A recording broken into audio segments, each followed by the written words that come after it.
Alors, nous allons inviter nos lecteurs à vous poser des questions. On arrive à peu près au terme de cette première partie.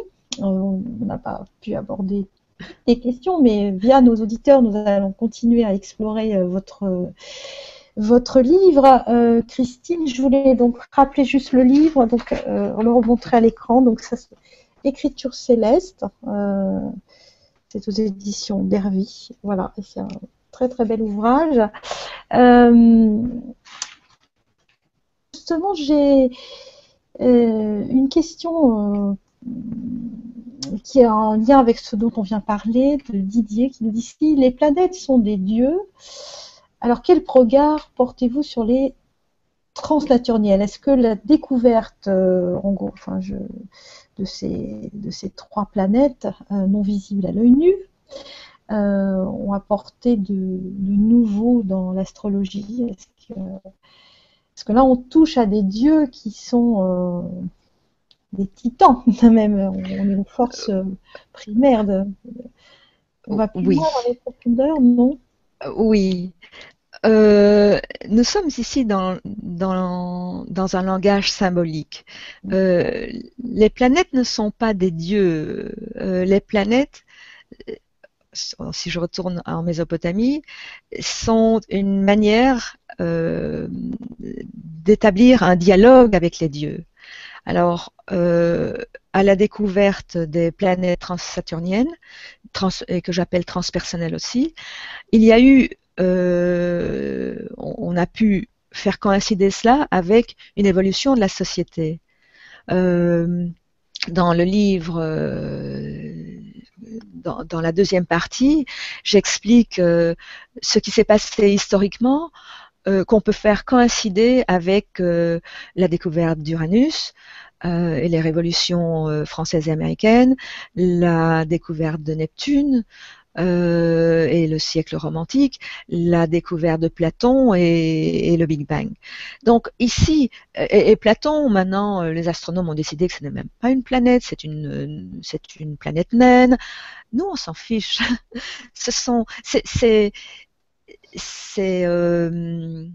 je vais dire que euh, ces images archétypales, égale Dieu, égale planète, elles ont toujours existé. Elles existaient dans l'inconscient collectif. Uranus, Pluto, Pluton, Hadès, Poséidon, Neptune, ils ont toujours été dans des dieux qui faisaient partie du panthéon. Et donc, on a enrichi notre astrologie qui se terminait à Saturne, parce qu'on devait les voir, à quelque chose euh, de plus complet. Et maintenant, vous le savez autant que moi, on emploie les astéroïdes, j'ai vu des thèmes, mais il n'y avait plus moyen de voir. Enfin, il y avait des dizaines d'astéroïdes qui avaient toute une signification. On peut compliquer le jeu de manière assez incroyable. Pourquoi ajouter les trois transpersonnels? Parce que je pense que ça ajoute une dimension très intéressante à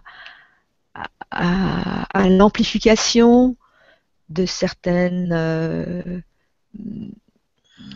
possibilités de vie. Justement, elles sont transpersonnelles. Et Alors justement, que, quand on comme, parle des différents types de lecture dans l'interprétation d'un thème, en utilisant les transpersonnels, est-ce que justement on n'atteint pas à une interprétation plus profonde, je dirais? là, on peut les interpréter à un niveau très personnel, surtout quand elles se connectent, elles font un aspect à des planètes personnelles. Là, on les ressent de manière très personnelle, mais c'est là on peut arriver dans le dialogue avec la personne, le consultant. Euh, on peut élever justement vers quelque chose de plus mental. Je ne sais pas si vous avez vu la pyramide qui se trouve dans le livre. On peut faire une lecture à un niveau très matériel, physique, on peut et disons tangible. On peut faire une lecture à un niveau psychologique, mental, affectif, et puis on peut faire une lecture à un niveau spirituel. Bon, ben là, tout dépend. Là, c'est vraiment à remettre dans le contexte de la personne qui est en face de nous. Mais quand une personne vient, je ne sais rien. On dialogue. Hein, c'est un dialogue. On remet le thème dans le contexte de la maturité de la personne. Alors, justement, pour être toujours dans cette thématique des dieux, des planètes, on me dit pourquoi dans le panthéon astrologique y a-t-il presque toujours des figures masculines? C'est vrai qu'on a plus de dieux que de déesses.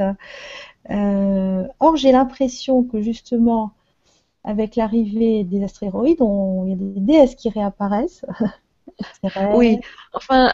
Mais bon, enfin, notre corpus, je dirais, de figures, il est quand même assez masculin. Oui et non, parce que on a deux couples, hein, la Lune et le Soleil, qui sont les luminaires. On a le couple Mars-Vénus. Mercure, il peut être féminin, c'est un neutre, il peut être féminin, masculin, c'est tout dépend. Alors, les autres, Jupiter a une énorme tendance féminine. Et là, j'en parle pendant tout un temps, je n'ai pas compris, mais ce côté, son pouvoir, il l'a par ses unions et par les femmes. Et à Rome, il était entouré de Minerve et de sa fille, c'est l'équivalent d'Athéna. Donc il y avait Zeus, Athéna et Cérès. Comment? Artémis. Oui, Junon. Junon.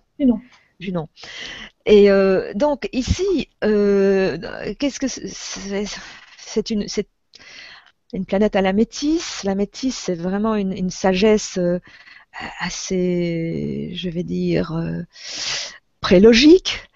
Donc Saturne, là, on va lui laisser certainement le fait que c'est un vieux monsieur. Alors Uranus, Neptune et Pluton, oui, ce sont des...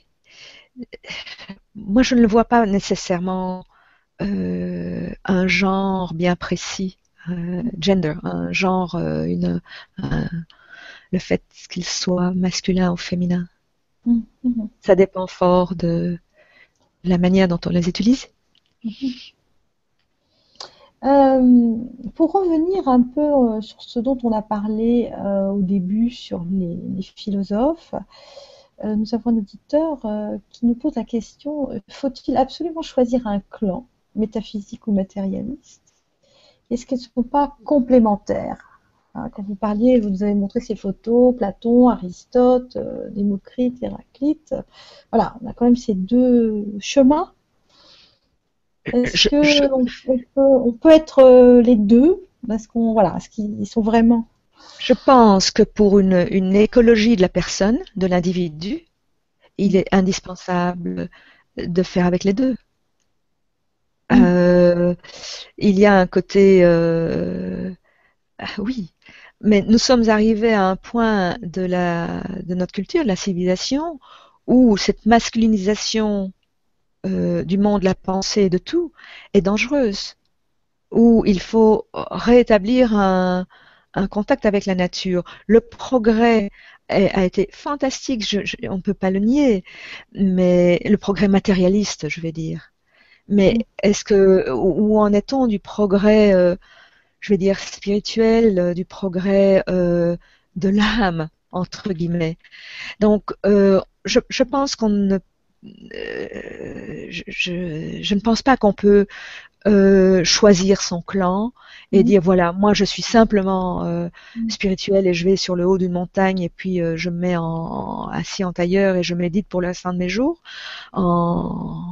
en étant un pur esprit, ou se lancer à corps perdu dans le progrès matériel. Il y a tellement de personnes qui sont devenues riches, qui ont tout accompli au niveau matériel et qui sont malheureux comme les pierres parce que leur âme est complètement desséchée.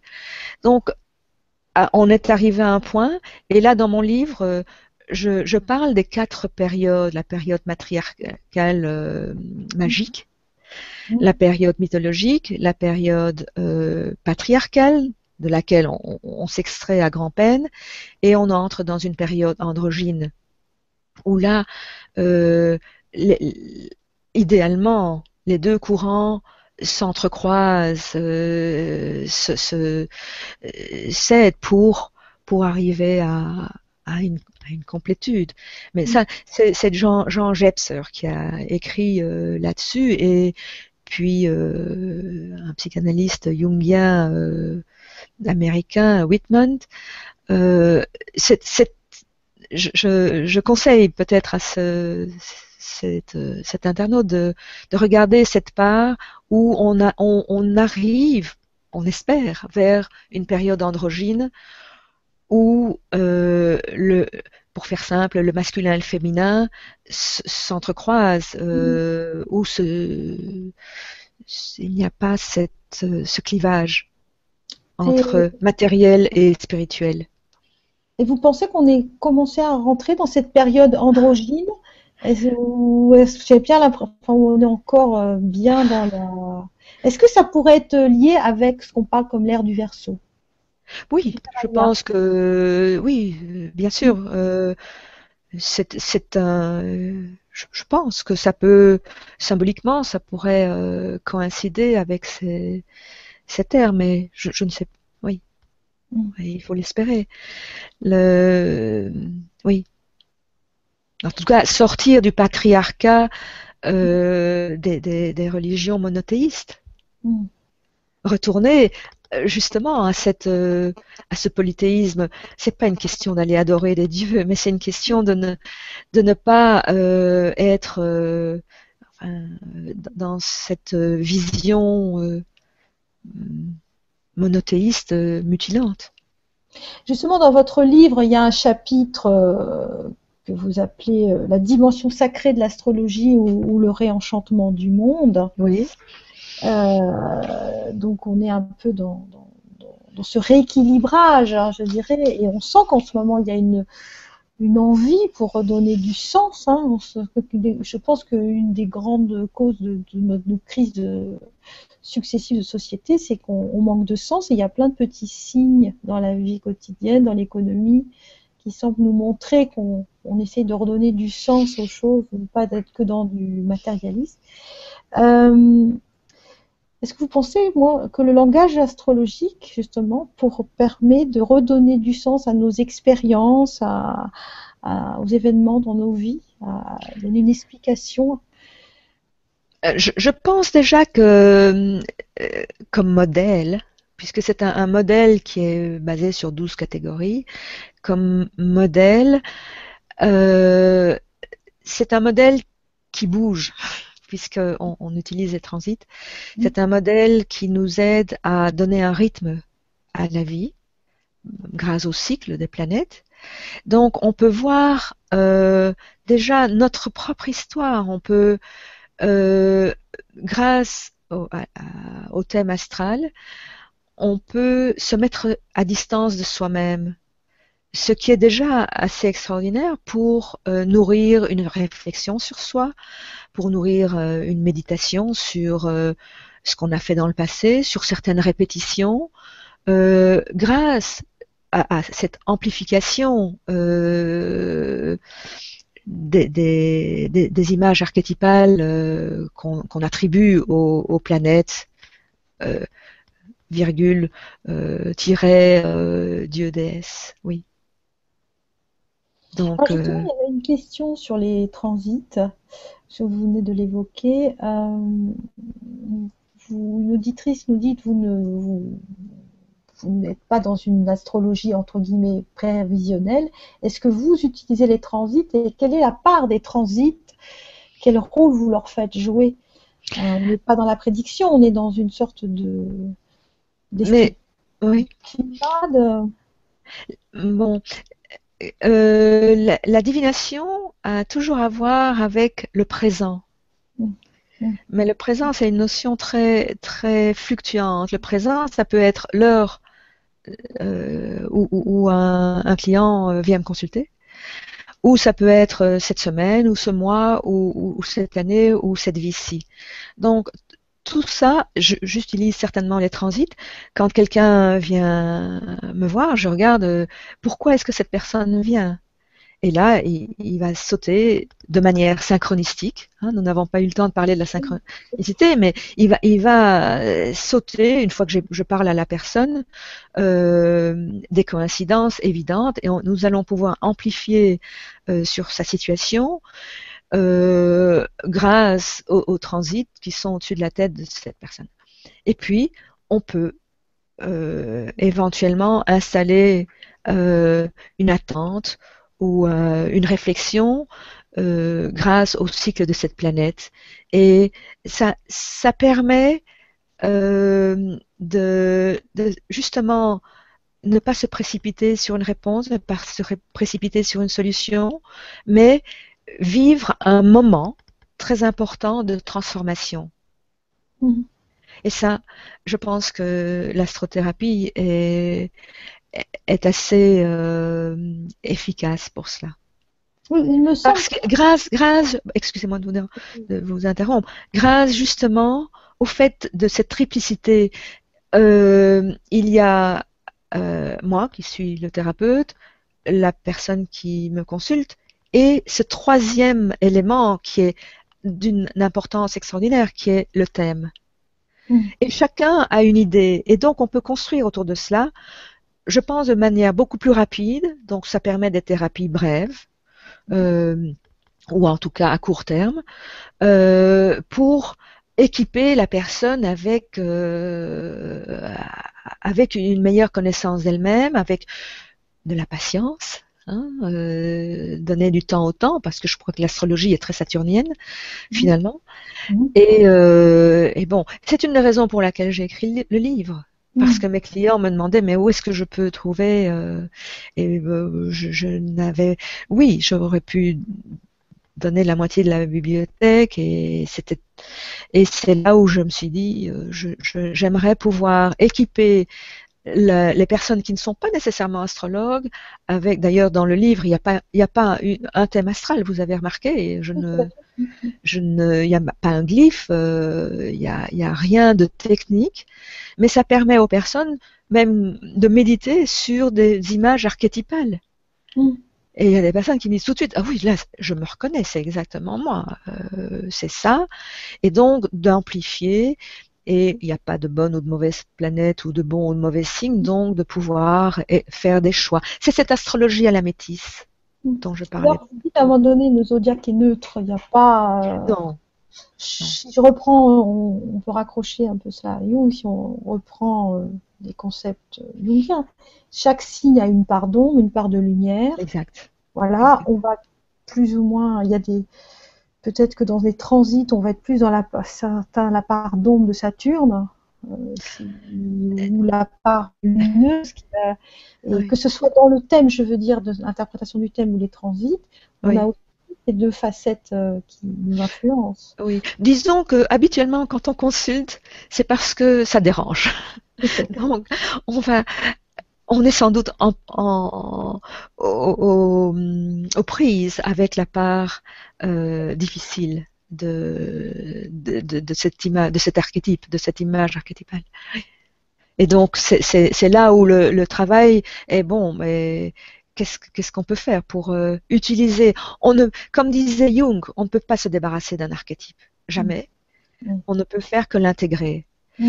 Autre chose, le thème aide à ne pas donner disons, la prééminence à un archétype au détriment des autres. Ça nous permet de nous centrer au milieu du thème et d'arriver à pouvoir être ce chef d'orchestre dont je parlais tout à l'heure. Et aussi, pour rebondir à ce qu'on vous disait tout à l'heure, je trouve que sur les transits, c'est le rôle du temps, c'est important. C'est que je pense aussi que les transits nous permettent aussi de peut-être de poser des balises. On sait que Exact. voilà, de donner à la personne des repères dans le temps pour peut-être mieux vivre entre guillemets, mieux accepter un moment difficile, hein, en sachant que Pour l'intégrer, pour lui donner du sens. Mhm. Parce qu'on grandit, vous le savez certainement, on grandit au travers des difficultés.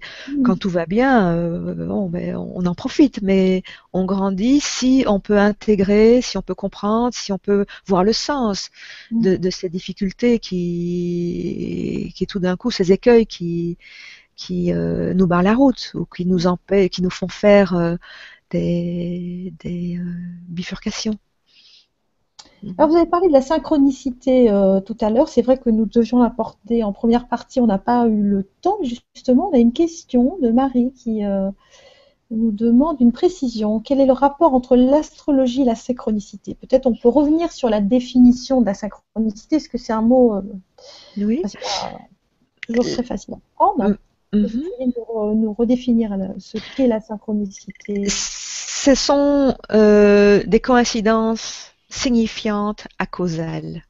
Mm. C'est-à-dire que tout d'un coup, on met les choses ensemble et on en tire une signification. Je vais prendre l'exemple en astrologie. euh, Saturne sur l'ascendant, par exemple. Euh, et on est malade, ça ne va pas ou on a un problème relationnel. Il peut y avoir toutes sortes d'expériences, donc, et on va le mettre en connexion avec ce transit. Donc, c'est une coïncidence acausale signifiante. Mm. Pour moi, en tant qu'observateur ou observatrice, je vais donner de l'importance à cela. Par contre, Saturne peut passer sur l'ascendant d'autres personnes et il n'y aura rien de signifiant. Rien. Mm. Bon, on peut chercher et tout, mais j'ai vraiment cherché et j'ai regardé à froid des thèmes en regardant les transits et rien n'affleurait. Donc, pour qu'il y ait synchronicité, il faut aussi qu'il y ait une très forte charge émotionnelle. Mm. Il faut qu'il y ait quelque chose qui se passe pour attirer notre attention. Mm. Et donc, ce n'est pas le transit de Saturne qui est déterminant, c'est le regard que je pose à ce moment-là Mm. et où je fais une connexion entre l'expérience vécue et le transit.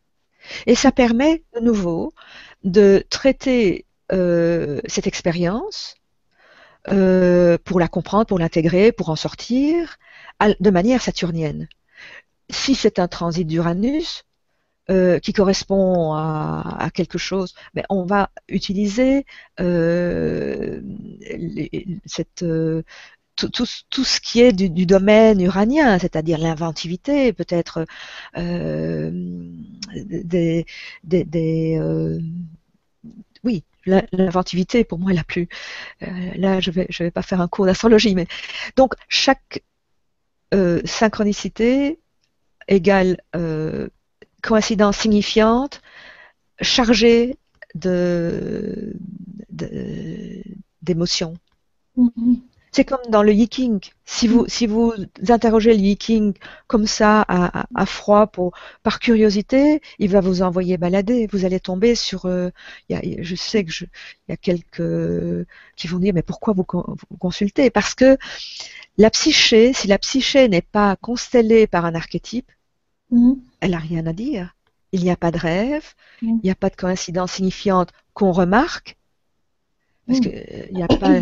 Et si la psyché est constellée, c'est-à-dire qu'il y a quelque chose qui se passe dans votre vie qui est vraiment qui vous fait réfléchir, qui vous tracasse, qui demande votre attention, vous trouverez des signes, que ce soit au travers du tarot, au travers du hiking, au travers de signes comme tous les signes auxquels vous accorderez un sens.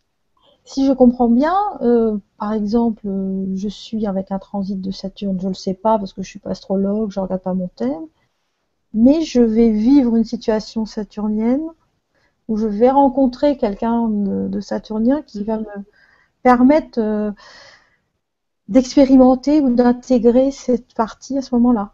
Peut-être, mais peut-être qu'il ne va rien se passer. Peut-être. Il faut regarder. Il y a des tas de personnes qui ne font pas ces connexions entre les deux. Et c'est parce que nous regardons. Et c'est là où j'entends encore des personnes qui ont étudié l'astrologie et qui me parlent en tant qu'astrologue en disant « Ouh là là là là, Saturne arrive là sur mon descendant, qu'est-ce qui va se passer ?» Bon, mais il faut d'abord voir ce qui va se passer. Peut-être rien du tout. Mais là, on donne de l'importance avant quoi que ce soit. Et là, je me méfie très fort de la peur. Je me méfie très fort. Hein, le Bouddha, dans le premier vers du Dhammapada, il le dit très bien.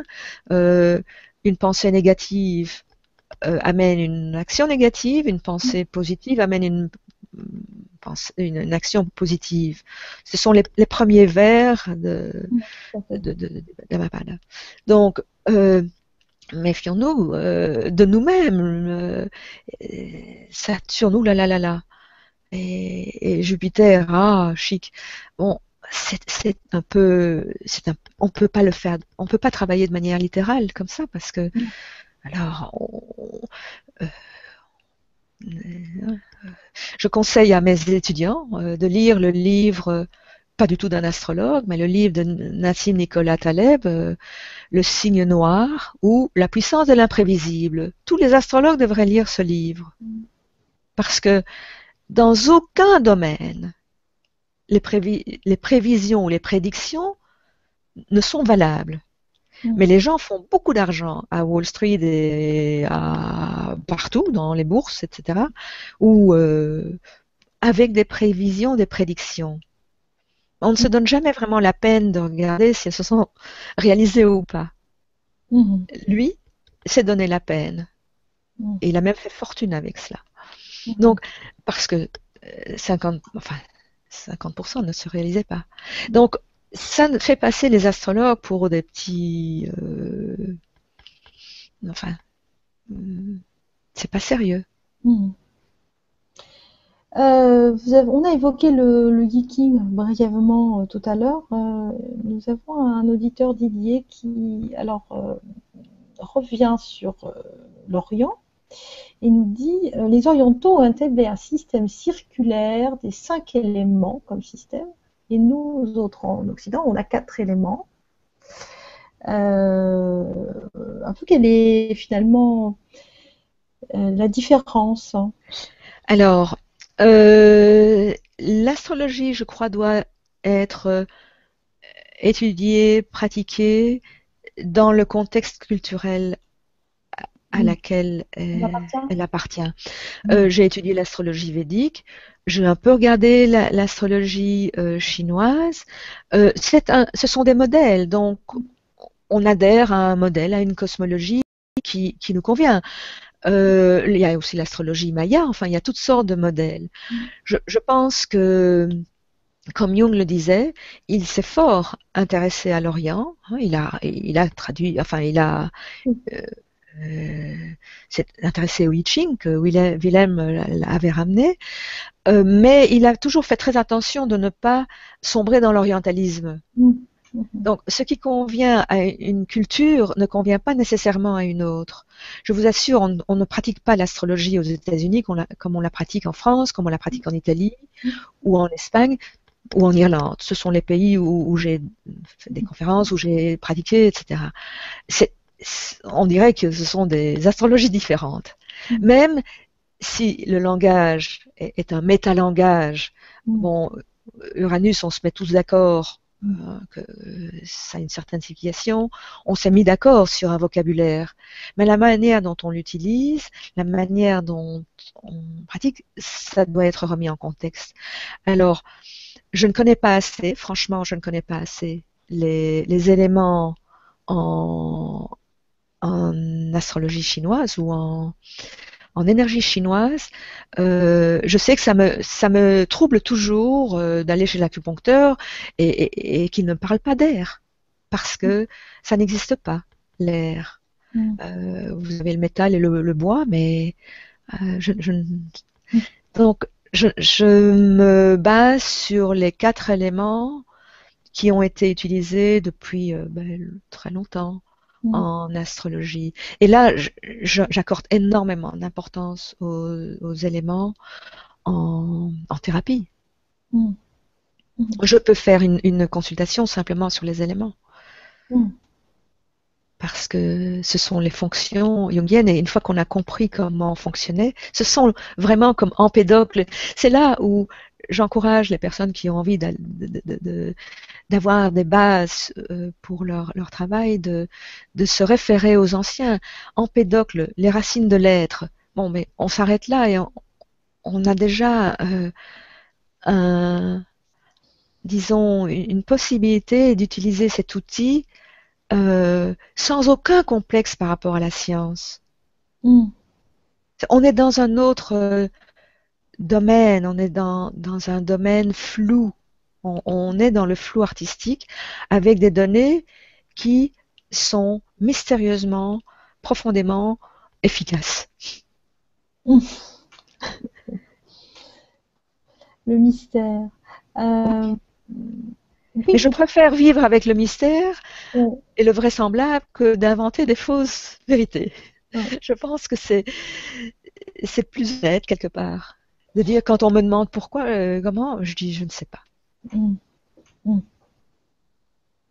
Je ne sais pas. La part aussi, quand vous parliez tout à l'heure des craintes ou des pensées négatives, c'est vrai que quand on connaît un peu l'astrologie, qu'on regarde son thème ou qu'on va regarder le thème de ses enfants aussi, on se dit oh là là. On regarde le thème de ses enfants, on voit un aspect un peu compliqué. On projette des choses. Qu'est-ce que vous appelez un aspect compliqué? Quand je dis un aspect compliqué, dans ce qu'on peut avoir de vision cliché de l'astrologie, bon, le carré, le côté qu'on a quand même pour un carré, mais moi je préfère un carré à un trigone. Bien sûr, je suis d'accord avec vous. Parce qu'un carré c'est dynamique et au moins on va pouvoir faire quelque chose. Mais c'est vrai qu'il y a quand même tout un. On traîne encore beaucoup, c'est des clichés comme ça. Je suis d'accord. Il y a les planètes bénéfiques, les planètes maléfiques, les bons aspects, les mauvais aspects. Mais on n'emploie plus ça. Voilà. Mais voilà. C'est encore, oui, dans l'inconscient peut-être, dans l'inconscient collectif, oui. Ouh là là là là, Saturne arrive. Vous savez, oui, c'est ça. Les archétypes sont neutres par essence. Ça, c'est une chose. Les images archétypales peuvent être positives et négatives. Mais vous avez l'archétype de la mer, la lune. Maintenant, ça peut être une bonne mère, ça peut être une mère assez bonne, ça peut être une mère difficile, mais on ne peut pas changer aussi. Il faut que l'astrologie, il faut pas se leurrer. On peut utiliser cet outil pour s'accepter tel qu'on est, mais on ne peut pas tricher avec la vie. Bien sûr. Et il vaut mieux accepter ces démons que d'essayer de les nier ou de les... Voilà. Donc. Alors justement, il y a une question un peu liée à ce que l'on vient d'évoquer, de Nathalie. Alors, je vous dis sa question. Hein. Pacifier son ombre face à un thème de naissance, que regardez-vous? Je suppose qu'elle veut dire, quand on veut travailler l'ombre, qu'est-ce qui, dans un thème astral, peut faire ressortir la part d'ombre de la personne, ou est-ce que vous ne fonctionnez pas comme ça? Non, ça dépend d'une personne à l'autre. Ça fait plus de 25 ans que je pratique, donc, et je suis toujours absolument abasourdie de voir qu'il n'y a pas deux personnes semblables. Mm. Tout le monde est unique. Le thème doit être impérativement replacé dans le contexte personnel, dans le contexte de la personne qui est en face de moi. D'ailleurs, je pose des questions, on ne joue pas à devinette. Et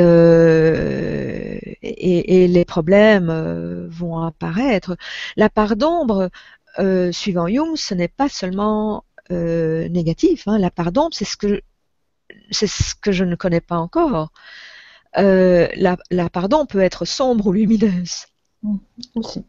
D'accord. C'est simplement ce qui n'est pas encore sorti, qui n'est pas venu à la conscience. Donc, inutile de dire que nous terminerons notre vie avec encore des pans d'ombre dont nous ne savons rien. C'est... Voilà. Je ne sais pas. Je me rends compte, c'est une question à laquelle je ne peux pas répondre de manière pratique et rapide. C'est au cas par cas. Alors, continuons. J'ai d'autres questions qui me viennent sur des concepts jungiens. On a parlé de la part d'ombre, de la synchronicité aussi. Didier nous demande si vous pouviez redonner la définition de l'inconscient personnel et l'inconscient collectif et quel est leur lien? L'inconscient collectif, c'est donc... je vais donner un exemple, ce sera peut-être plus facile. Nous vivons ici en France, en Belgique, en Europe, qui est héritière de l'Empire romain et de l'Empire chrétien, dans un inconscient collectif que j'appellerais judéo-chrétien. Donc là, si je vais reprendre l'exemple de Saturne, l'idée de culpabilité, l'idée de l'idée de culpabilité, par exemple, est très judéo-chrétienne. Bon, si je prends Saturne dans un autre contexte, peut-être dans un autre inconscient collectif, j'aurais pu prendre l'inconscient collectif des Romains d'avant la conquête des Romains, des Étrusques. Saturne, c'était le dieu de l'âge d'or. Bon, là, je suis certaine que pour les Étrusques en général, Saturne n'était pas quelqu'un à craindre. Donc l'inconscient collectif, ce sont des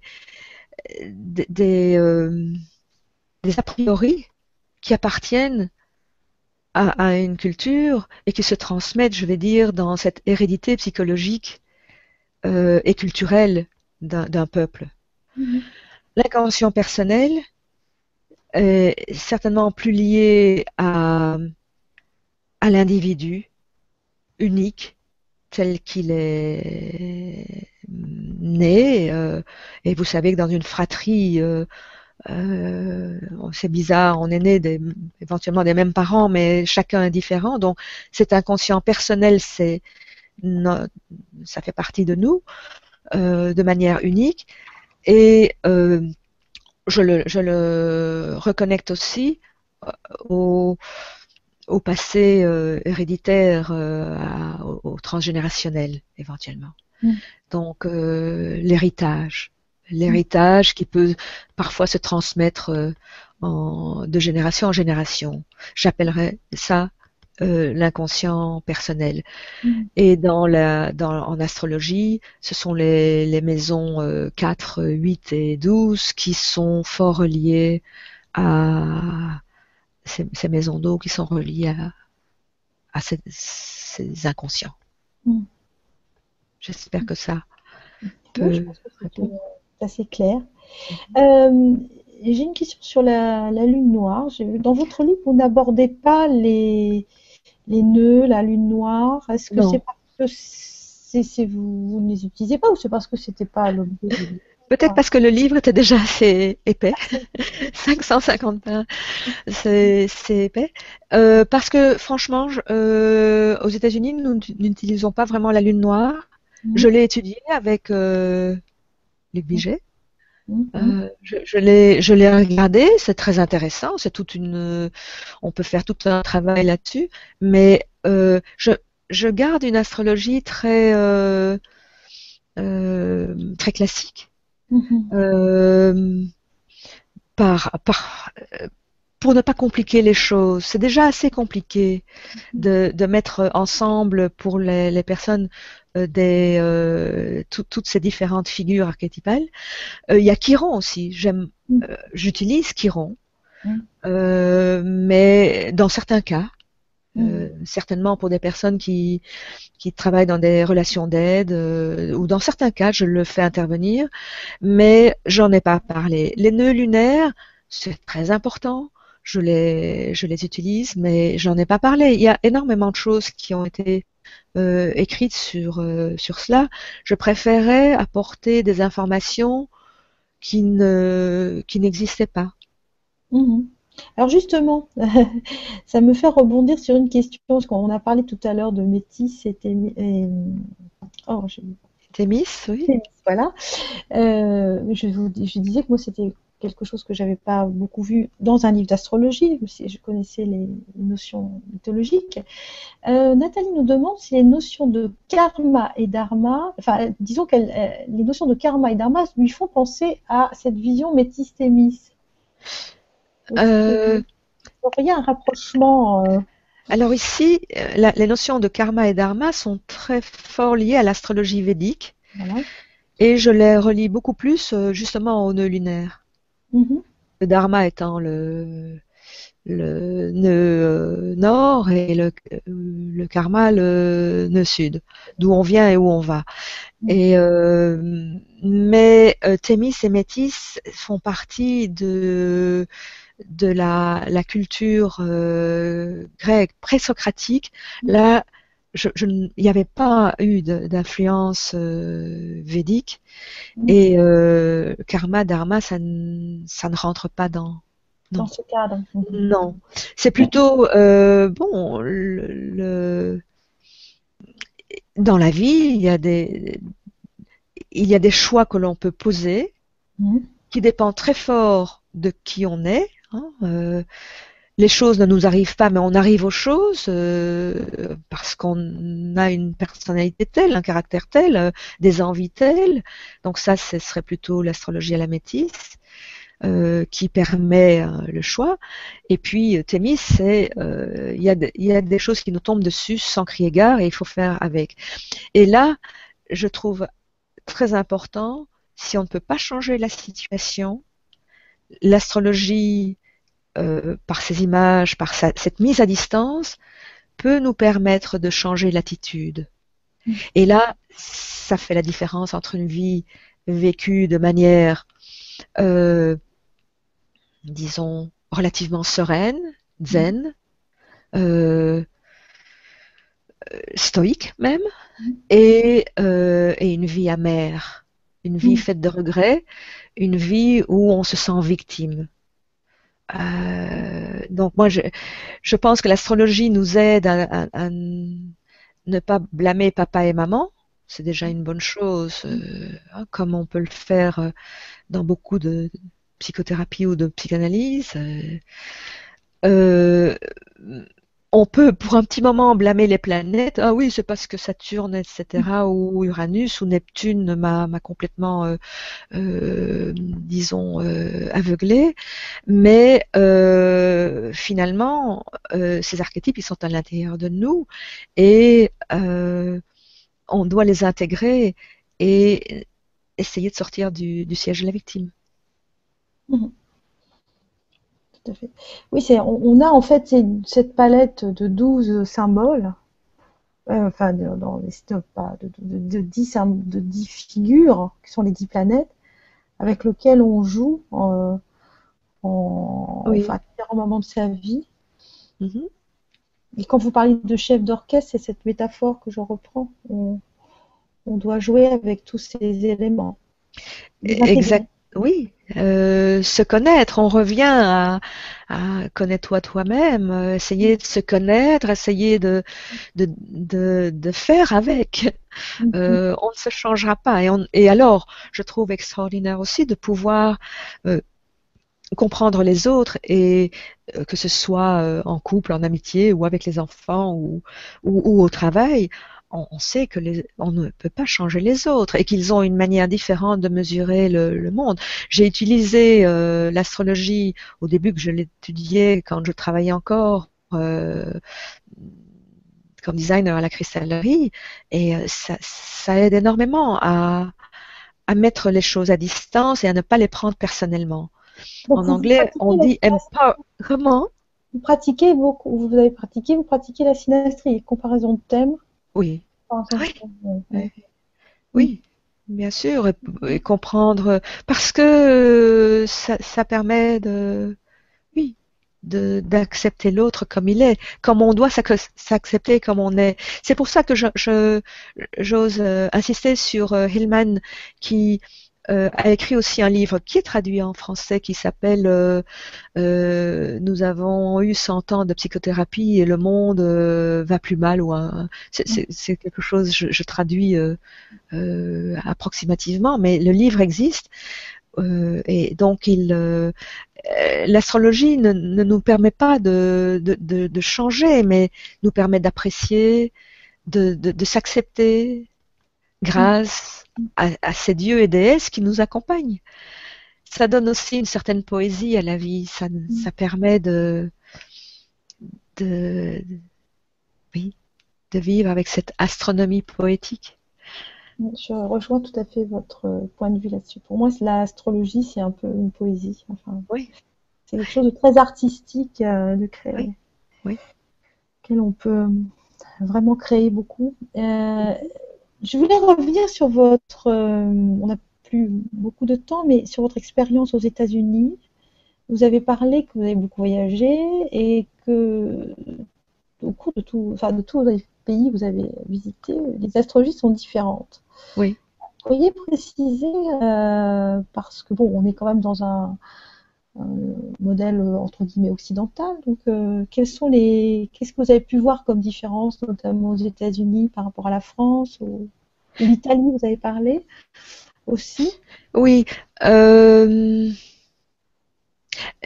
disons que ce que j'ai ressenti de la France, c'est justement dans cet inconscient collectif dont on parlait précédemment, cette forte influence encore du cartésiano-positivisme. Donc de cette volonté d'essayer de re-rentrer dans l'académisme. Bon, vous l'avez lu dans l'histoire, l'astrologie n'a plus fait partie de l'Académie des sciences en France parce qu'elle était obsolète. Elle n'avait plus droit au chapitre. C'était plus. Donc, pourquoi ne pas accepter et chercher de nouveaux, si on a besoin d'explications, essayer de les chercher euh, plutôt dans la linguistique. Il y a un chapitre de mon livre qui traite de l'herméneutique. L'astrologie est absolument elle est liée à l'écriture, elle est liée au langage, elle est liée au symbole. Ce n'est pas. Tandis aux États-Unis, il y a toutes sortes d'astrologie.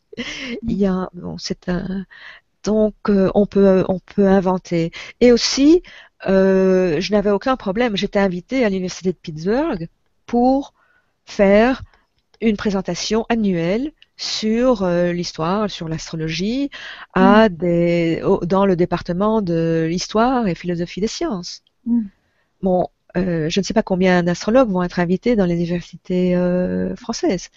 Il y a Durand, que j'aime, enfin comment, euh, Gilbert Durand, Carburant.